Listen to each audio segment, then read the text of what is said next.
Dan untuk mendapatkan sedikit ulasan mengenai perkara ini, kita bersama dengan penganalisis politik Profesor Dr. Awang Azman Awang Pawi yang kini berada dalam talian. Prof, apa pandangan Prof mengenai jangkaan jalinan kerjasama antara muda dan warisan ini? Dan apa yang kita dapat jangkakan menerusi kesepakatan ini, Prof? Okey, Nikiten, kalau kita lihat usaha kerjasama antara muda dengan warisan ini ialah satu usaha kerjasama yang saya lihat saling melengkapi. Kita lihat muda memerlukan sumber yang besar, khususnya sumber kewangan untuk membiayai dana untuk pilihan raya. Dan kita tahu warisan mempunyai sebuah parti yang begitu established di Sabah dan mempunyai sumber dana yang agak kuat yang boleh membantu dari segi dana misalnya. Pada masa yang sama, parti warisan memerlukan untuk menyebarkan sayap mereka ke negeri Sabah. Platform yang sesuai ialah menggunakan parti muda ini sebagai alat untuk mereka bergerak dengan lebih mudah di semenanjung Malaysia. Jadi kita lihat mereka saling memerlukan antara satu sama yang lain. Kalau kita lihat landscape politik menjelang pilihan raya umum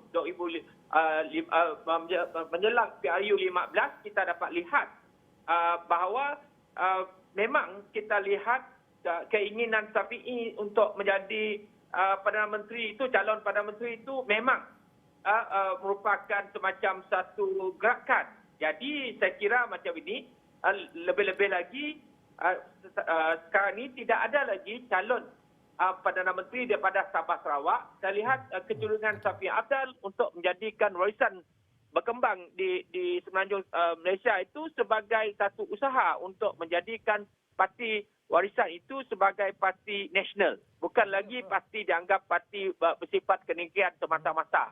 Dan ini membuka lebih ramai juga kepada mereka yang berada di semenanjung untuk menyertai parti warisan dan juga parti muda. Cuma dalam konteks ini, kerjasama yang mereka lihat itu, kita belum lihat dari segi kota penyertaan bagaimana. Adakah dalam konteks ini parti muda hanya menggunakan logo parti warisan ataupun melebihi daripada penyertaan penggunaan logo semata-mata. Saya kira ini perlu dipelajari lagi dengan lebih mendalam agar ia tidak mengelirukan pengundi, khususnya pengundi di semenanjung Malaysia. Prof, maaf kerana mencelah ya. Prof, jika kita lihat kerjasama antara muda dan juga warisan ini, jika menjadi kenyataan, jika ianya direalisasikan, sekiranya jika antara dua parti ini, siapa yang akan dilihat sebagai peneraju antara dua parti ini sekiranya kesepakatan ini menjadi realiti dalam satu masa akan datang ini, Prof? Okey.